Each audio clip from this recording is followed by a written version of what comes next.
আমাদের বাইতুল মোকাররমের জাতীয় ইমাম যতদিন পর্যন্ত আমাদের রাষ্ট্রভবনের রাষ্ট্রপতির দায়িত্ব না নেবে, আমাদের রাষ্ট্রপতি যতদিন পর্যন্ত বাইতুল মোকাররম মসজিদের খতিবের দায়িত্ব না নেবে, ততদিন পর্যন্ত বাংলাদেশ জামাত ইসলামের লড়াই চলছে, চলবে। এই লড়াই আমাদের ইচ্ছা, এটা শখের ব্যাপার, এটা কার সুন্নাহ?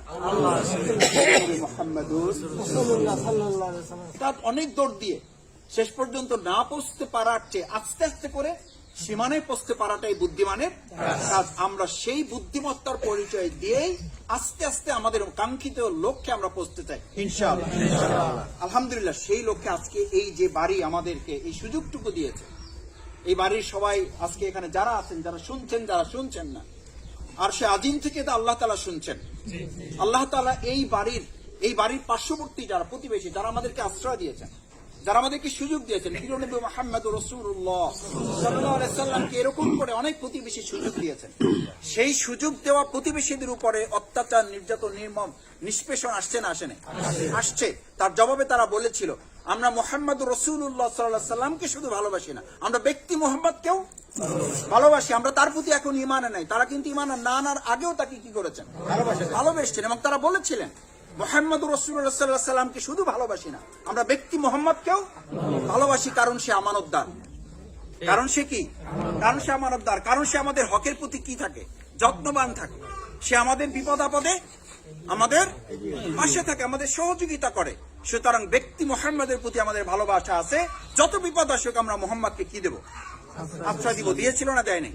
আজকে এই বাড়ি যারা আমাদেরকে এই আশ্রয়ের জায়গায় নিয়ে এসছেন, আমরা আল্লাহ তাআলার কাছে এই প্রতিবেশী বাড়ির সমস্ত ঘরের যারা জনশক্তি, যারা প্রতিবেশী, যারা সম্মানিত মুরব্বী, বিশেষ করে আমাদের সাথে যারা আজকে এখানে উপস্থিত আছেন, তাদের জন্য আল্লাহর কাছে দোয়া করি, আল্লাহ তাআলা যারা আজকে আমাদেরকে এখানে আশ্রয় দিয়েছেন, কাল কিয়ামতের কঠিন ময়দানে জবাবের সময় আরশে আজিমের ছায়া ছাড়া আর কোনো ছায়া যখন থাকবে না। আজকে তো এখানে আমাদের মাথার উপরে শুধু রৌদ্র পড়ছে, তাই আমাদের হাত দিতে হয়, মাফলার দিতে হয়, টুপি দিতে হয়। এটা কত লক্ষ মাইল দূরে। আর এই সূর্যটা সেদিন আমাদের একটা শলাকা পরিমাণ মাথার উপরে চলে আসবে। আল্লাহ মেহেরবানি করে আমাদের এই বাড়ির মুরব্বীদের এই ত্যাগ, এই কোরবানি, এই সিদ্ধান্ত তারা সাহস করে নিয়েছেন। এটুকু ছিল, এই রোদ আমরা সহ্য করতে পারি না। কালকে আমাদের কঠিন ময়দানে যখন সূর্যটা আমাদের শলাকা পরিমাণ মাথার উপরে চলে আসবে, আল্লাহ এই বাড়িওয়ালাদের সাথে দয়া করে আমাদের মতো এই গুনাহগার গুলোকে আপনি আপনার আরশে আজিমে ছায়া দিয়ে আমাদেরকে আপনি ঢেকে রাখবেন। আল্লাহ আপনি দয়া করবেন আমাদেরকে, এই প্রত্যাশা ব্যক্ত করছি। সম্মানিত মুরব্বিয়ানে কেরাম, আমি তৃতীয় যে কথাটি আপনাদেরকে বলতে চাই, আমরা প্রথমে আমি আপনাদেরকে আয়াত তেলাওয়াত করেছি, হুয়াল্লাযী আরসালা রাসূলাহু বিল হুদা ওয়া দীনিল হক লিইয়ুযহিরাহু আলা দ্বীনি কুল্লি। প্রিয় নবী মুহাম্মদ রাসূলুল্লাহ সাল্লাল্লাহু আলাইহি সাল্লামকে ভালোবেসে আমরা টুপি মাথায় পড়েছি। প্রিয় নবী মুহাম্মদ রাসূলুল্লাহ সাল্লাল্লাহু আলাইহি সাল্লামকে ভালোবেসে আমরা দাড়ি রেখেছি। প্রিয় নবী মুহাম্মদ রাসূলুল্লাহ সাল্লাল্লাহু আলাইহি সাল্লামকে ভালোবেসে আমরা লম্বা জামা পরি। প্রিয় নবী মুহাম্মদ রাসূলুল্লাহ সাল্লাল্লাহু আলাইহি সাল্লামকে ভালোবেসে তার পথ এবং পদ্ধতি অবলম্বন করে আমরা দুনিয়ায় সফল হতে চাই, আমরা পরকালে জান্নাতে যেতে চাই। সেই রাসূল সাল্লাল্লাহু আলাইহি সাল্লামকে দুনিয়াতে পাঠানো হয়েছিল কেন? সেই কথা যদি আমি বলি তাহলে কি আপনি মানবেন? মানবেন না। সেই কথা যদি কোনো পীর সাহেব বললে তা কি আপনি মানবেন? মানবেন না। কারণ প্রিয় নবী রাসূল সাল্লাল্লাহু আলাইহি সাল্লামকে যিনি পাঠিয়েছেন তিনি তা কেবলমাত্র ভালো করে জানেন। কে পাঠিয়েছেন? তা আল্লাহ সুবহানাহু ওয়া তাআলা। আল্লাহ সুবহানাহু ওয়া তাআলা আবার ঘোষণা করেন, হুয়াল্লাযী, সেই সত্তার কসম, সেই সত্তার কসম, আল্লাযী রাসূলাহু বিল হুদা, আমি আমার রাসূলকে পাঠিয়েছি হেদায়েতের গ্রন্থ সহ কোরআন। হেদায়েত মানে হচ্ছে কোরআন, আমি কোরআন দিয়ে তাকে পাঠিয়েছি। ওয়া দীনিল হক, এবং ইসলামের মতো একটা পরিপূর্ণ নেয়ামতের জীবন বিধান। আমাদের আগে আমাদের সম্মানিত গোলাপ চিপার আমির আলহামদুলিল্লাহ সুন্দর কথা বলেছেন অল্প সময়ে। ইসলামের একটা সুন্দর জীবন ব্যবস্থা। দিন মানে শুধু ধর্ম নয়, দিন মানে জীবন ব্যবস্থা। আমার জন্মের সময় কানে আজান দেওয়া থেকে শুরু করে মৃত্যুর পরবর্তী কবরে রাখা বিসমিল্লাহি ওয়া আলা মিল্লাতি রাসূলিল্লাহ, এই শব্দটুকু পর্যন্ত পৌঁছতে প্রত্যেকটি পদক্ষেপ কার সুন্নাহ অনুযায়ী? আল্লাহ রাসূল সাল্লাল্লাহু আলাইহি ওয়াসাল্লামের সুন্নাহ অনুযায়ী আমাদের জীবন যেটা, সেটার নাম হলো দ্বীনুল হক। সেই দ্বীনুল হক সহ আমি পাঠিয়েছি, যেই রাসূলকে পাঠিয়েছি উদ্দেশ্য কি? লিইয়ুযহিরাহু আলা দ্বীনি কুল্লিহি, সকল মতবাদের উপরে, সকল মতবাদের উপরে লিউযহিরাহু আলা দ্বীন, এখানেও কিন্তু কি, এখানেও দিন, সমস্ত মতবাদের উপরে, সমস্ত জীবন ব্যবস্থার উপরে। সেই সমস্ত জীবন ব্যবস্থার উপরে কি বিজয় করার জন্য? লিউযহিরাহু আলা দ্বীনি কুল্লিহি, সমস্ত মতবাদের উপরে দ্বীনকে, ইসলামকে কি করার জন্য? বিজয়ী করার জন্য। আজকে আপনি যে দেশে বাস করেন, যে সমাজে বাস করেন, যে রাষ্ট্রে বাস করেন, যে কোর্ট প্রাঙ্গণে আপনি বিচারের জন্য যান, যে দেশে অর্থনৈতিক ব্যবস্থা, যে সংসদে পাশ হয়, যে দেশে জেনার বিচারের জন্য আইন পাশ হয়, 200 টাকা দিলে, কয় টাকা মাত্র? 200 টাকা দিলে জেনার বিচার কি হয়ে যাবে? এটা কাদের ঘোষণা? এই বাংলাদেশের পুলিশ প্রশাসন বলেছে 200 টাকা হইলে এই বটতলা, এই আমতলা, এই আমাদের সংসদ ভবন এলাকা, ওখানে গিয়ে যদি এরকম একটা ছেলে এবং একটা মেয়ের অবৈধ মেলামেশা যদি ধরা পড়ে, তাহলে পুলিশের বক্তব্য হচ্ছে 200 টাকা দিলে সেটা কি হয়ে যাবে? শেষ হয়ে যাবে। এটা কি ইসলামের বিধান? না। আমাদের দেশের একজন তথ্য প্রতিমন্ত্রী ঘোষণা দিয়েছেন, আমাদের সংবিধানে ইসলাম থাকবে না। আমরা পরিষ্কার বলতে চাই, আমরা যে সমাজ, যে রাষ্ট্রে, যে পরিবারে, যে দেশে বাস করি, সেই দেশে কি ইসলাম বিজয়ী আছে? নাই। অথচ যে রাসূল সাল্লাল্লাহু আলাইহি সাল্লামকে আপনি ভালোবাসেন, যে রাসূল সাল্লাল্লাহু আলাইহি সাল্লামের জন্য আপনি টুপি পরেন, যে রাসূল সাল্লাল্লাহু আলাইহি সাল্লামের জন্য আপনি দাড়ি রেখেছেন, যে রাসূল সাল্লাল্লাহু আলাইহি সাল্লামের সমগ্র জীবন পদ্ধতিতে আপনি জীবন পরিচালিত হবে বলে আশা পোষণ করেন, সেই রাসূল সাল্লাল্লাহু আলাইহি সাল্লামের জীবন পদ্ধতি থেকে আমাদের ব্যক্তি, পরিবার, সমাজ, রাষ্ট্র, সংসদ, বঙ্গভবন, রাষ্ট্রভবন পরিচালিত হচ্ছে? যদি না হয়ে থাকে, তাহলে সেই সমাজ ব্যবস্থা সম্পর্কে আল্লাহ তাআলার ঘোষণা কি? বিসমিল্লাহির রহমানির রহিম।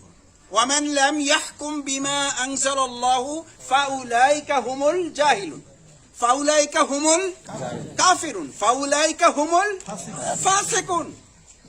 এবার আপনি বলুন, আমার মুরব্বিয়ানে কেরাম, আমার ওলামায়ে কেরামগণ, আমার শ্রদ্ধেয় তরুণ যুবক কিশোর ভাইয়েরা, বলুন, আল্লাহ তাআলার ঘোষণা অনুযায়ী আমি আপনি কোন সমাজে বাস করছি? ফাসিকের সমাজে, কুফুরের সমাজে, মুনাফিকের সমাজে, জাহিলি সমাজে বসবাস করে আল্লাহ একটি নির্দেশ দিয়েছেন, আকিমুস সালাত, আপনি নামাজ আদায় করলেন, কুতিবা আলাইকুমুস সিয়াম, আপনি রোজা আদায় করলেন, কিন্তু ওই আল্লাহ তাআলার নির্দেশ হচ্ছে উদখুলু ফিস সিলমি কাফা, হে ঈমানদারগণ, আমি যে ইসলাম দিয়েছি পরিপূর্ণভাবে সেই ইসলামে তুমি কি করো? পরিপূর্ণভাবে প্রবেশ করা মানে শুধু হাত ঢুকাই দেওয়া, শুধু মাথা ঢুকাই দেওয়া, শুধু পা ঢুকাই দেওয়া? পরিপূর্ণভাবে মানে কি? শরীরটা আপনার ঢুকাই দেওয়ার নাম হলো উদখুলু ফিস সিলমি কাফা। আমি একটা প্রশ্ন করি আপনাকে, আমি আল্লাহর রাস্তায় মাপ চাইনি, আপনারা কেউ ভাববেন না যে ভোট চাওয়ার জন্য আমরা এখানে আজকে সমাবেশ করছি। নিশ্চয়ই ভোট চাইবো, কিন্তু সেই চাওয়ার প্রেক্ষাপটটা কি? এটা কি আমার শখের ব্যাপার? এটা কি আমার ইচ্ছা অনিচ্ছার ব্যাপার? এটা কি আমার পছন্দ অপছন্দের ব্যাপার? এটা কি আমার ভালো লাগলো করলাম, ভালো না লাগলো করলাম না? ব্যাপারটা কি এরকম? শুধু এই প্রসঙ্গটুকু বুঝার জন্য আমি এতগুলো কথা আপনাদেরকে বলছি। কি বলছি? কোন জায়গায় ছিলাম? উদখুলু ফিস সিলমি কাফা। ধরুন, কেন আজকে এই নির্বাচনী ব্যবস্থাপনায়, কেন আমাদেরকে এখানে বসতে হলো, কষ্ট করে সকালবেলা আসতে হলো? এই জন্য আসতে হলো যে আপনি যে জীবন ব্যবস্থার কথা বলছেন, যে ব্যবস্থার কথা আল্লাহ তাআলা বলছেন, এই জীবন ব্যবস্থা প্রতিষ্ঠিত করার জন্য আমাদের মসজিদের একজন ইমাম কি যথেষ্ট? একজন ইমাম কি আইন প্রতিষ্ঠিত করতে পারবে? আমাদের জাতীয় মসজিদের খতিব কি প্রতিষ্ঠা করতে পারবে? পারবে না। আমাদের কোন মাদ্রাসার প্রিন্সিপালের কাছে কি ক্ষমতা আছে? এই ক্ষমতা কার কাছে আছে? আমাদের নির্বাচিত একজন মেম্বারের কাছে আছে, একজন চেয়ারম্যানের কাছে, একজন এমপির কাছে আছে, একজন মন্ত্রীর কাছে আছে।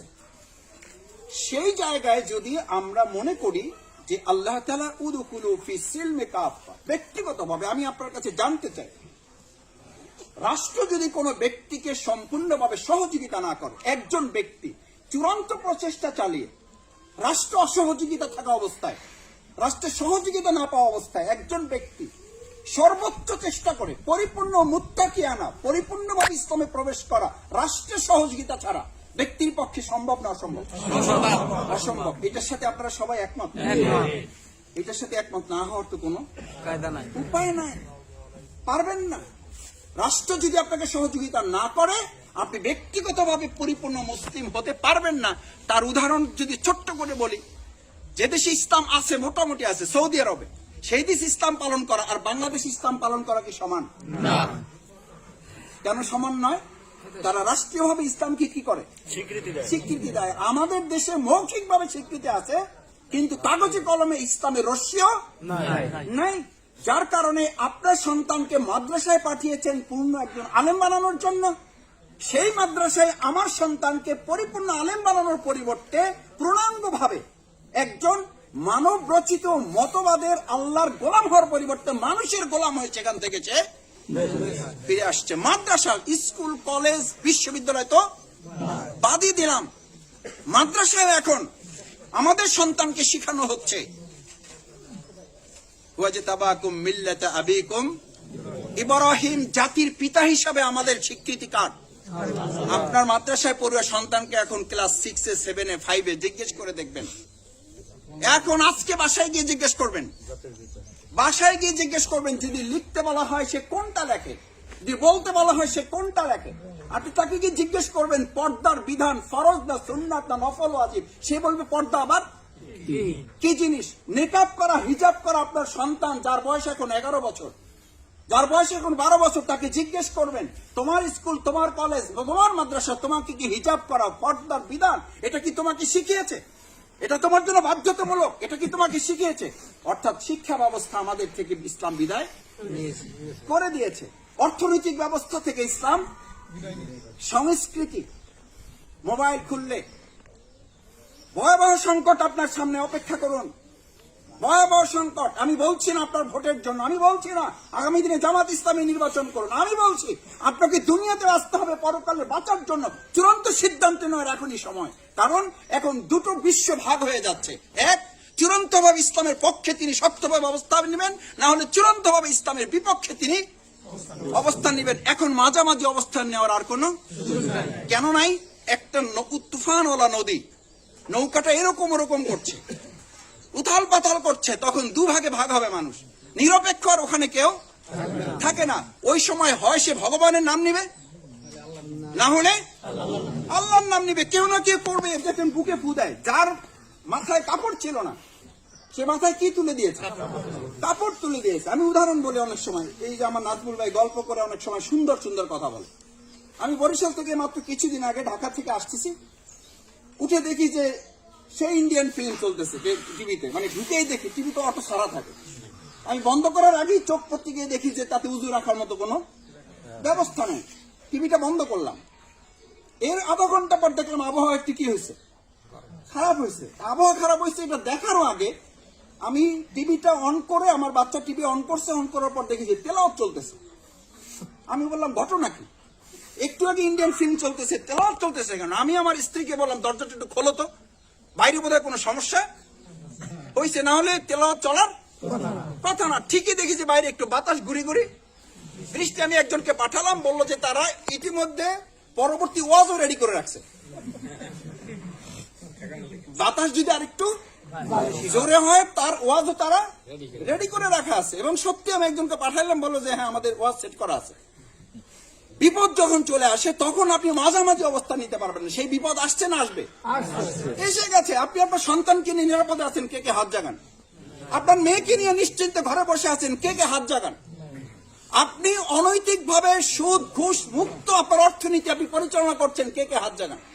পূর্ণাঙ্গভাবে ইসলামের বিধান আপনি নামাজ পড়ে শুধু সন্তুষ্টির চিত্তে কি করে থাকেন? শুধু পূর্ণাঙ্গভাবে আপনি রোজা রেখে ইসলামের বিধান কি করে পালন করবেন? পূর্ণাঙ্গভাবে রাষ্ট্র যদি আপনাকে সহযোগিতা না করেন, ইসলাম আপনাকে বিজয়ী একজন মুসলিম হিসাবে ঘোষণা করতে পারে না। সঙ্গত কারণে প্রিয়নবী মুহাম্মদ রাসূলুল্লাহ সাল্লাল্লাহু আলাইহি ওয়াসাল্লাম শুধু মসজিদ চালিয়েছেন নাকি মদিনার মতো বঙ্গভবন, রাষ্ট্রভবনও চালিয়েছেন? তার মানে প্রিয়নবী মুহাম্মদ রাসূলুল্লাহ সাল্লাল্লাহু আলাইহি ওয়াসাল্লাম আস্তাগফিরুল্লাহ, তার ক্ষমতার প্রতি লোভ ছিল না। এখন মসজিদের কোন ইমাম যদি মেম্বার হইতে চায় কি বলে? হুজুর খুব ভালো মনে করছিলাম, এখন দেখতেছি যে ঘটনা আপনারও ক্ষমতার প্রতি ভাগটা হইল। ক্ষমতা তারা চালাবে আর আমরা শুধু মসজিদ চালাবো, ভাগাভাগি করে নিয়েছে।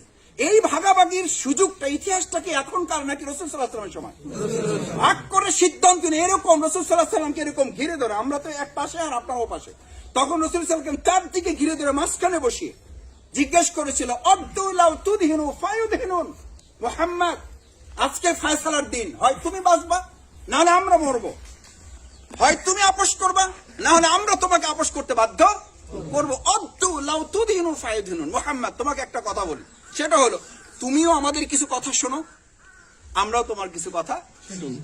একটা আয়াতের উপর ভিত্তি করে আল্লাহ তাআলা সাথে সাথে একটা সূরা নাযিল করে দিলেন। সুবহানাল্লাহি ওয়া বিহামদি। আমার ভাইয়েরা, আমার ওলামায়ে কেরামগণ, আমার মুরব্বিয়ানে কেরাম, আমার শ্রদ্ধেয় পিতৃমতুল্য, আমার তরুণ যুবক কিশোরীরা, এই বাউফলকে গড়ে তুলতে হবে আমার ইচ্ছার প্রয়োজনে না, আমার ভালো থাকার প্রয়োজনে না, আমার ঈমান বাঁচাবার প্রশ্নে, আমার জান্নাত জাহান্নামের ফয়সালা সিদ্ধান্তের প্রশ্নে। কেন? মুহাম্মদ রাসূলুল্লাহ সাল্লাল্লাহু আলাইহি সাল্লামকে শুধু মুশরিকরা এতটুকু বলেছে, সবটা বাদ দিতে বলেনি। বলছে তুমিও কিছু মানো, আমরাও কিছু। প্রস্তাবটা ভালো ছিল না? মাঝামাঝি আমরা যেমন বলি মিল্লা জিল্লা, কি বলি, কয় ভাই এই আসি নামাজে একজন আর বাইরে আছে একজন, মসজিদে নামাজি ইমাম ঠিক আছে আর বাইরে আর একজন ইমাম আছে না নাই? আমার কথা একটু কঠিন হয়ে গেছে? এই এলাকায় ইমাম কয়জন এখন আপনাদের? দুইজন, মসজিদের ইমাম একজন, সমাজ অর্থনীতি রাষ্ট্রনীতি সমাজনীতি স্কুল কলেজ এগুলো চালানোর জন্য আর একজন। রাসূল সাল্লাল্লাহু আলাইহি সাল্লামের সময় এরকম দুইজন ছিল? কয়জন ছিল? যিনি রাষ্ট্রপতি তিনি মসজিদে নববীর ইমামতি করবেন, মসজিদে নববতীর ইমামতি শেষ করে ওই মসজিদ বের হয়ে ওখানকার সমাজের সমস্ত মুসিবত দুঃখ কষ্টের ফয়সালা দেওয়ার জন্য তিনি সিদ্ধান্ত দিবেন। আজকে সিদ্ধান্ত নিন, বাউফল উপজেলা মসজিদের ইমাম শেষ করে ইমামতি শেষ করে তিনি তার দায়িত্ব পালন শেষ করবেন না, তিনি ওখান থেকে বেরিয়ে উপজেলা পরিষদে গিয়ে যতদিন না বলতে পারবেন এই বাউফলের সমস্ত মানুষের সমস্যা সমাধানের জন্য এই উপজেলা পরিষদ যতদিন মসজিদের ইমাম কর্তৃক পরিচালিত না হবে ততদিন আমাদের লড়াই চলছে এবং চলবে। আমাদের বাইতুল মুকাররমের জাতীয় ইমাম যতদিন পর্যন্ত আমাদের রাষ্ট্রভবনের রাষ্ট্রপতির দায়িত্ব না নেবে, আমাদের রাষ্ট্রপতি যতদিন পর্যন্ত বাইতুল মুকাররম মসজিদের খতিবের দায়িত্ব না নেবে ততদিন পর্যন্ত বাংলাদেশ জামাত ইসলামের লড়াই চলছে চলবে। এই লড়াই আমাদের ইচ্ছা, এটা শখের ব্যাপার, এটা কার সুন্নাহ? মুহাম্মাদুর রাসূলুল্লাহ সাল্লাল্লাহু আলাইহি ওয়াসাল্লাম। পারা যাবে ইনশাআল্লাহ? তাহলে এটা আমাদের শখের ব্যাপার না। আমার ভাইয়েরা, সূরাটা কি নাযিল হয়েছিল? এই কাফিরুন সূরা। এখন আমরা বলতে পারলে আমি আউলিয়ে যাই। কঠিন না সহজ? একই কথা মানুষ বারবার কখন বলে? ওইটা গুরুত্বপূর্ণ হইলে না গুরুত্বপূর্ণ কম হইলে? আল্লাহু আকবার। আমি সূরা পুরা আমপারা মুখস্থ করতে যে সময় লাগছে, সূরা কাফিরুন মুখস্থ করতে তারছে বললাম না, এখন আউলে এই অনেকে আছে।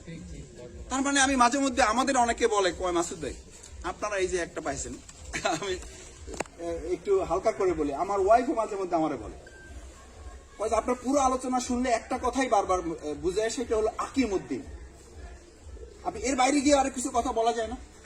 আমি তখন একটা কথা বলেছিলাম, আকিমউদ্দিন এটা হচ্ছে সমস্ত আলোচনার কেন্দ্রবিন্দু। প্রিয়নবী মুহাম্মদুর রাসূলুল্লাহ সাল্লাল্লাহু আলাইহি ওয়াসাল্লাম যা কিছু করেছেন সবকিছুর মূলে টার্গেট ছিল আল্লাহর জমিনে আল্লাহর দ্বীনকে বিজয় করা। পারা যাবে ইনশাআল্লাহ? সেই জন্য দেখুন সূরা কাফিরুন, ইয়া আইয়ুহাল কাফিরুন লা আ'বুদু মা তা'বুদুন, বলে দিলেন মুহাম্মদ আপনি তাদের ধারে কাছেও যাবেন না, আপনার ইবাদত আপনি করবেন, তাদের ইবাদত তারা করবে।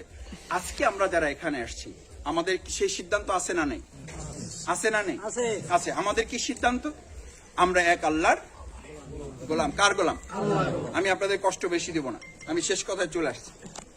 সম্মানিত ভাইরা, সেই জন্য এই যে আল্লাহর জমিনে আমরা আছি, লিউযহিরাহু আলা দ্বীনি কুল্লি, সমস্ত মতবাদের উপরে কি বিজয় করা?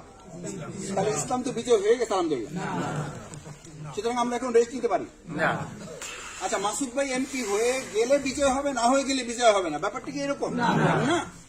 এমপি হওয়া না হওয়ার উপরে আজকের এই নির্বাচনে সবার সমাপ্তি অথবা শেষ অপেক্ষা করে না। আমাদের টার্গেট হলো এখানে যদি একজন কুলি, একজন মুচি, একজন রিক্সা চালক, তাকেও যদি এখানকার এমপি বানিয়ে আমরা যদি আল্লাহর জমিন আল্লাহর দ্বীনকে বিজয় করতে পারি তাহলে আমরা সফল না ব্যর্থ? সফল। কিন্তু এখানে একজন সবচেয়ে উচ্চধারী একজন ব্যক্তি, এমপি হলো, মন্ত্রী হলো, কিন্তু দিন কি হলো না, বিজয়ী হলো না। কাল কিয়ামতের দিন সবাই বেঁচে যাবেন, কারোর হিসাব দেওয়া লাগবে না। এটা শুধু হিসাব দিবে বাউফল উপজেলা আমির রফিকুল ইসলাম সাহেব, আমাদের পক্ষ থেকে উনি, ওনাকে আমরা দিলাম যে উনি আমাদের পক্ষ থেকে হিসাব দিবে, কারণ বাউফলের দায়িত্ব ছিল কার, তাতে আমরা সবাই বেঁচে যাবো তো ইনশাআল্লাহ। কিন্তু আমাদের ভাবখানা তো সেরকম। মাসুদ ভাই ইলেকশন করবে, এটা তো তার ব্যাপার, উনি এমপি হবে তো আমার লাভ, উনি মন্ত্রী হলে তো আমার লাভ। কে এমপি হবেন, কে মন্ত্রী হবেন? আমি একটা কথা বলি, আমি তো মাওলানা আলহাজ আব্দুল গনি সাহেবের ইলেকশন করেছি, আমি তখন ক্লাস 9-এ পড়ি। আমি আমার ভাই মাওলানা ফখরুদ্দিন খান রাজি তার ইলেকশন করেছি, আমি তখন ইন্টারমিডিয়েট পাস করে কেবল বিশ্ববিদ্যালয়ে গিয়েছি। 95-96 ইউনিভার্সিটি, 96 এর ইলেকশন। আমার তো তখন মাথায় এটা আসে নাই যে এই ইলেকশন করে কে এমপি হবেন, কে মন্ত্রী হবেন। তখন মাথায় ছিল এটা নামাজের মতো, রোজার মতোই আমার জন্য ফরজ। কারণ নামাজ রোজার মতো ফরজ না, নামাজ রোজা হচ্ছে এই কাজের জন্য ট্রেনিং। এই কাজ করে যদি আল্লাহর জমিন, আল্লাহর দিনকে বিজয় করা না যায়, কিয়ামতের দিন আমাকে আপনাকে প্রত্যেককে আল্লাহ তাআলা কবরে ঢোকার পরই জিজ্ঞেস করবেন না করবেন না?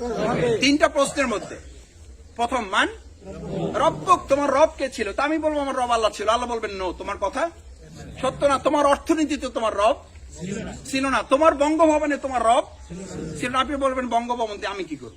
তা আল্লাহ বলবে যে কে, আর বঙ্গভবনের তুই অধিকারী ছিলি না? তোর হাতে একটা কি ছিল, সিল ছিল না? ছিল না, ছিল। বলবে যে তোর বাউফল তো আমার রবের কথা অনুযায়ী, তাহলে বলবে যে আমি আল্লাহ, তো আমি এর মধ্যে নাই, আমি এই সব রাজনীতির মধ্যে। আমাদের অনেকে এরকম তাকওয়া দেখায় না, দেখায় এই মুত্তাকি আমাদের বাউফল আছে, আছে বাউফল। এখানে কয়জন আছে, এইটা হলো গুনার ব্যাপার। কয়জন ভাই এইসব ঝই ঝামেলার মধ্যে? আমি না, এটাই ঝই ঝামেলা। মান রব্বুক, মান রব্বুক, এই প্রশ্নের জবাবের জন্য প্রস্তুতি গ্রহণ করুন। আমান দীনুক, আপনি বলবেন ইসলাম। আহা, এই জীব বাপদার কথায় চলে না, আমার কথায় চলে না। এখানে 100 কোটি না, 1000 না, কোটি সেল আছে। একটা সেল স্টপ হয়ে গেলে আপনি কথা বলতে, সে আল্লাহ তাআলা অনুমোদন দিলেই কেবল বলতে পারবেন নমান দীনুক, দীনুল ইসলাম। এটা বলাটা অত সহজ না, এটা মৌখিক ভাইবার ব্যাপার না, এটা ভাইবার ব্যাপার না, এটা হচ্ছে প্র্যাকটিক্যাল করার ব্যাপার। আপনার সামনে দেখানো হবে যে হ্যাঁ, এই লোকটা এই দিনকে বিজয়ী করার জন্য কি করেছে, সে কাজ করেছে। সেই কাজকে আমরা করতে পারবো ইনশাআল্লাহ। আমার নবী, আপনার নবীকে, আমার নবী মুহাম্মদ রাসূলুল্লাহ সাল্লাল্লাহু আলাইহি ওয়াসাল্লামের জীবন বিধান বাস্তবায়নের জন্য আমরা চেষ্টা করেছিলাম। সম্মানিত ভাইয়েরা, আমি আপনাদেরকে শেষের দিকে আর দুটো কথা বলে আমার বক্তব্য ইতি টানতে চাই। একটু কষ্ট হচ্ছে, মাফ করে দিন। দুটো কথা। নাম্বার 1, প্রথম হচ্ছে, দেখুন আপনি এরকম যখন একটা সিদ্ধান্ত নিলেন যে তাহলে আমার জান্নাত জাহান্নামের ফয়সালার প্রশ্নে, দুনিয়ার জীবনে সফল হওয়ার প্রশ্নে, আমার ঈমান রক্ষার প্রশ্নে এই সমাজ, এই রাষ্ট্র বদল করে সেখানে একটা ইসলামের রাষ্ট্র কি করে দেওয়া আমাদের শখের ব্যাপার না দায়িত্বের ব্যাপার? দায়িত্বের ব্যাপার। এই দায়িত্ব নামাজ রোজার মতো না, তার চেয়েও গুরুত্বপূর্ণ। কারণ বহু নামাজি, বহু রোজাদার, বহু হাজি রাসূল সাল্লাল্লাহু আলাইহি ওয়াসাল্লামের সময় আব্দুল ইবনে উবাই নামাজ পড়তো না, পড়তো না, রোজা রাখতো না, রাখতো না, ইসলামের অন্যান্য বিধান মানতো না, মানতো না। শুধু একটা জায়গায় তার গাফেলতি, সেটা হলো আল্লাহর জমিনে আল্লাহর দিন বিজয়ের জন্য যখন বের হইতে বলা হতো তখন সে একটা অজুহাত করতো না, করতো না। এই অজুহাত পেশ করা মুসল্লি তো এই কেশবপুরে পাওয়া যাবে না। এরকম বহু রোজাদার রাজশাহীতে পাওয়া যাবে, এটা বাউফলে একেবারে নাই বললেই চলে। পাওয়া গেল বাজে মহলে নাই, আছে। আল্লাহু আকবার। আসুন না, আমরা নামাজও পড়বো, রোজাও রাখবো, হজও করবো, যাকাতও দেবো, সাদাকা করবো, জিকির করবো, তেলাওয়াত করবো, তাহাজ্জুদও পড়বো, আবার মুনাফিকের খাতায় আমাদের নাম থাকবে। এটা হইতে এই জায়গা থেকে বাঁচাবার জন্য বাংলাদেশ জামাত ইসলামী আজকে এই সম্মেলন আহ্বান করেছে। আমরা কি রাজি আছি ইনশাআল্লাহ? আল্লাহ আপনি দয়া করে হাতগুলো কবুল করেন। আল্লাহ আপনার আরশে আজিমের ক্যামেরায় আমাদের হাতগুলো তুলে রেখে কাল কিয়ামতের দিন বিনা হিসাবে আমাদেরকে জান্নাতে নসিব করুন। পরকালের কথা শেষ, এবার দুনিয়ার কথা দিয়ে শেষ করে দিচ্ছি। এই কাজ যদি আপনাকে করতে হয় তাহলে দুটো দায়িত্ব পালন করতে হবে, যে দুটো কথা বলার জন্য। ইন্নাল্লাহু লা ইউগাইয়িরু মা বিকওমিন, আমি জাতির পরিবর্তন করতে চাই, তার জন্য প্রথম পরিবর্তনটা আল্লাহ কাকে করতে বলেছেন? আপনার পরিবর্তন হবে না, দেশ এবং জাতির পরিবর্তনের কোনো সম্ভাবনা নাই। কারণ যে 3.5 কোটি পরিবর্তনের সাহস রাখে না, সে আমাদের এই বাউফলের 1,000 ইঞ্চি জমি কেমনে পরিবর্তন করবে? হবে এটা? কারণ আল্লাহ তাআলা পরিবর্তনের ধারাটাও হচ্ছে আগে ব্যক্তি, তারপরে পরিবার, তারপরে সমাজ, তারপরে রাষ্ট্র। আজকে নির্বাচনী কথা হচ্ছে 4টা। প্রথম, ব্যক্তি আপনি সিদ্ধান্ত নেন, এখানে কোরআনের পক্ষে যে নির্বাচন করবে আমি তার পক্ষে আছি ইনশাআল্লাহ। 1, 2 হলো ব্যক্তির পরে পরিবার। এবার পরিবারে আপনার 10 জন ভোটার আছে, এই 10 জন ভোটারের মধ্যে সব কোরআনের পক্ষে, তাহাজ্জুদ পড়ে কিন্তু কোরআনের পক্ষে নাই, আছে এরকম? আছে? এখানে কেউ নাই? আছে? তাহলে আছে আছে ওই যে আমি তো পরিস্থিতির শিকার। কিসের শিকার? পরিস্থিতির শিকার। কারণ আমার স্বামী কি করে? আওয়ামী লীগ করে। এটা তো স্বামী বললে তাও মানা। আমার এরকম বলে কয় যে আপনার ভাবি আসলে একটা দলের সাথে আছে, তো খুব রিকোয়েস্ট করছে আমাকে, তাও আবার রাত্রিবেলা। কখন রিকোয়েস্ট করছে? মুরব্বীরা বেদবি মাফ করে দিন, রিকোয়েস্টটা করছে কখন? রাত্রিবেলা। সেই রিকোয়েস্ট তো আর কি করা যায় না। এই জন্য ওসিয়ত আছে, আমার বাবা মৃত্যুর সময় ওসিয়ত করে গেছে, বাবা যাই করো করো, ভোটটা কিন্তু বেরার ঠিক এটা দেখা লাগবে। ওসিয়ত, এইটা হলো বাবার ওসিয়ত। আর আল্লাহর নসিহত আমাদের জন্য আছে না নেই? সেই নসিহত কি ছিল? সেই নসিহত ছিল আমার দিন এবং দুনিয়া, আমার কোরআন তোমার গোটা পৃথিবীর পক্ষে থাকবে, তুমি এটার পক্ষে থাকবে। আমরা পারবো না? পারবো না। ব্যক্তির পরে কি গঠন করবো আমরা? পরিবারে 10টা 12টা 15টা ভোট। আজকে থেকে সিদ্ধান্ত নিব যে শফিকুল ইসলাম মাসুদ ভাই সালাম দিয়েছে, কোরআনের পক্ষে যে দাঁড়াবে আমরা তার পক্ষে ভোট দিব। পারবেন? এখন থেকে তুমি একজনকে দাওয়াত দেবা, সে যতজন লোককে দাওয়াত দিব সব তোমার আমল নামায় যোগ হবে না? হবে না। পৃথিবীর এসছে বড় এমএলএ মার, পৃথিবীর আর কোথাও দেখা যায় এগুলো সব বাটপারি টাউটারি। আর আল্লাহ যে এমএলএ কথা বলেছেন এখানে কোনো 2 নম্বরই নাই। আপনার এই সওয়াবেরও কোনো কমতি হবে না। আজকে থেকে আপনি যদি কোরআনের পক্ষে এরকম 50টা ভোট কালেক্ট করেন, তাতে মাসুদ ভাই এমপি হইয়া উনিই শুধু লাভবান হবে, আপনার কোনো লাভ তো নাই। বরং মাসুদ ভাই এই এমপি হইয়া যদি আল্লাহ না করুন কোনো কারণে এদিক ওদিক করে, জবাবটা ওনার দিতে হবে। আপনার আমলনামার সওয়াবগুলো কোনো কমতি হবে না। পারবো আমরা ইনশাআল্লাহ। কারণ আমাদের এই নির্বাচনী কাজটা শুধুমাত্র দুনিয়ার এমপি মন্ত্রীর জন্য, এটা সাদাকা জারিয়ার বিরাট কাজ। দেখি ইনশাআল্লাহ আমরা এই সাদকা জারিয়ার কাজ করবো ইনশাআল্লাহ। 2 নম্বর সবশেষ যেটা বলে শেষ করতে চেয়েছি সেটা হলো, এই ভোট চাওয়াটা একটু লজ্জা করে, একটু তারপরে সরম করে, তারপর আবার কয় যে ভাই এগুলো তো বুঝেন না, আমাদের দেশে একটা নির্বাচন হইলে টাকা পয়সা, তারপরে বহুত ঝইঝামেলা আছে, চা খাওয়া লাগে, এইটা করা লাগে, ওইটা করা লাগে। তো ঠিক আছে, আপনি ফজরের নামাজ যখন পড়েন, আকিমুস সালাত, এই নামাজ আদায় করার জন্য একটু পানি গরম করা লাগে। এরপরে সকালে উঠে আপনার একটু নাস্তা করা লাগে। আপনি আকিমুদ্দিনের জন্য, কুতিবা আলাইকুমুস সিয়ামের জন্য, আল্লাহর অন্যান্য ইবাদত করার জন্য, আপনার বেঁচে থাকার জন্য যে প্রয়োজনগুলো, সেই প্রয়োজন পূরণের জন্য কি আপনি রফিক ভাইয়ের কাছে এসে বলেন যে হুজুর আমি তো একটা নামাজ পড়ার সিদ্ধান্ত নিয়েছি, জায় নামাজের অভাবে নামাজ পড়তে পারি না, জায় নামাজটা দিলে পড়বো, না দিলে এরকম একজন হাত জাগান দেখি। মনে করছেন যে এখানে নাই, বাইরে আছে, কোথাও আছে? আচ্ছা, আকিমুস সালাতে নির্দেশ পালন করার জন্য যদি আপনি আপনার পকেটের টাকা দিয়ে জায়নামাজ কিনে নামাজ পড়াটা বাধ্যতামূলক মনে করেন, একটা টুপি কেনার যদি আপনি সাদাকা মনে করেন, এটা আল্লাহর নির্দেশ মনে করেন, তাহলে লিউযহিরাহু আলাদ দীনি কুল্লি, আল্লাহর জমিন আল্লাহর দিন বিজয় করতে হবে। এটার জন্য আপনার পকেটের টাকা খরচ করে আল্লাহর দিনকে বিজয় করবেন। সেই লক্ষ্যে আপনি আল্লাহর দিনের একজন গোলামকে আপনি দাঁড় করাবেন, সেই টাকা আপনি আরেকজনের কাছ থেকে চাইয়ে নেবেন। এর চেয়ে বড় ফকির শফিকুল ইসলাম মাসুদ পৃথিবীতে আর কেউ চাইলেও তো মানুষ হাসবে। আপনি চাইয়ে দেখেন না একদিন যে ভাই নামাজ পড়ার সিদ্ধান্ত নিয়েছি, যায় নামাজ আপনি একটু কিলি দিন, আমার জন্য কি হয়? ওই লোকটা হাসবে না কানবে? বলবে বেটা এত বড় সিদ্ধান্ত নিতে পারছো, যায় নামাজটা কিনতে পারবি না? বলবে না? বলবে না? বলবে। ওইটা কার নির্দেশ? আর আল্লাহর জমিনে আল্লাহর দিনকে বিজয় করতে হবে, এটা মুখের কথা হয়ে যাবে। মসজিদে আজকে যদি মানে সবাই মোনাজাত দিলে সমানে কান্নাকাটি করে চোখের পানিতে কার্পেট ভিজাই ফেলায়, হয়ে যাবে? রাসূল সাল্লাল্লাহু আলাইহি ওয়াসাল্লাম চোখের পানি দিয়ে দিনকে বিজয় করে ফেলছে তো না? আমরা এখানে যদি আজকে চোখের পানিতে ভিজাই ফেলাই, উঠান বিজয় হয়ে যাবে?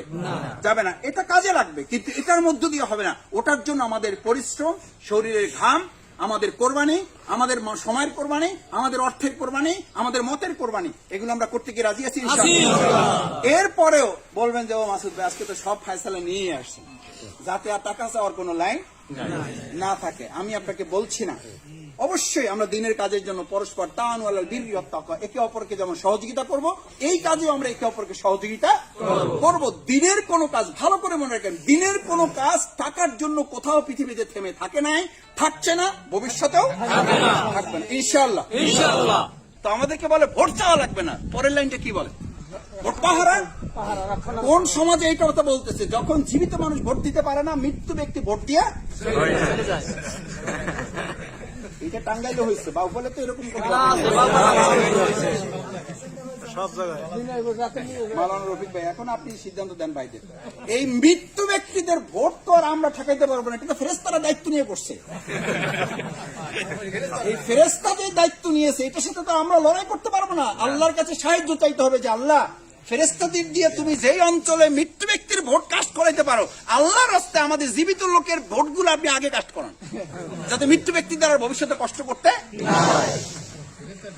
এই দোয়া তো করা লাগবে না, এটা এমনি এমনি হয়ে যাবে না, হয়ে যাবে না। এই মৃত্যু ব্যক্তিদের ভোট ঠেকানোর ব্যবস্থা আমাদের গ্রহণ করতে হবে। এইটা আপনি দোয়া দিয়ে সব পারবেন না, এটার জন্য প্রস্তুতি নেওয়া লাগবে। পারবেন?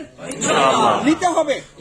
আপনি নামাজের জন্য, রোজার জন্য, হজের জন্য, জাকাতের জন্য রাসূল সাল্লাল্লাহু আলাইহি ওয়াসাল্লাম যে যুদ্ধ করেছেন, তার চেয়ে বড় যুদ্ধটা করেছেন আল্লাহর জমিন, আল্লাহর দ্বীনকে বিজয় করেছেন। সেই সময় যুদ্ধ করে কি হতো? একটা রাষ্ট্রে ইসলাম বিজয়ী হতো। আজকের যুগে এই সিলের মাধ্যমে ইসলাম কি হবে?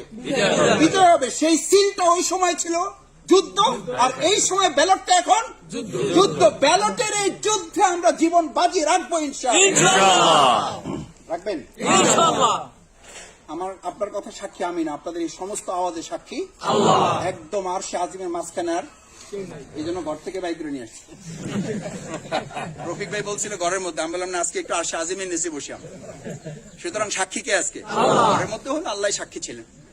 আমি পরিষ্কার একটা কথা বলে দিই, এই যে আওয়ামী লীগ, এই বিএনপির লোকেরা যে আবেদনটা করেছে, এটিকে ন্যায্য না অন্যায্য?